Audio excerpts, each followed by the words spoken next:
Viral di media sosial sebuah video yang menampilkan sekelompok orang terdampar di hutan. Dalam video itu, perekam menyebut telah dibuang oleh Tekong di Pulau Geronggang, Rantau Prapat, Kabupaten Labuhan Batu, Sumatera Utara.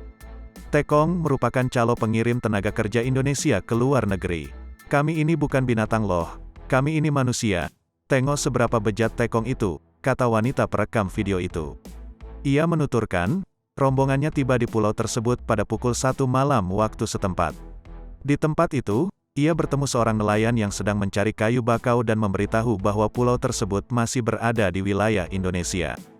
"Ini kami masih sebagian kecilnya, yang banyak-banyak itu di dalam hutan bakau sana, lebih 70 orang, ujar si perekam. Dalam video, terlihat beberapa orang yang terdiri dari pria dan wanita itu duduk tertunduk di antara pepohonan dan kayu yang berserakan.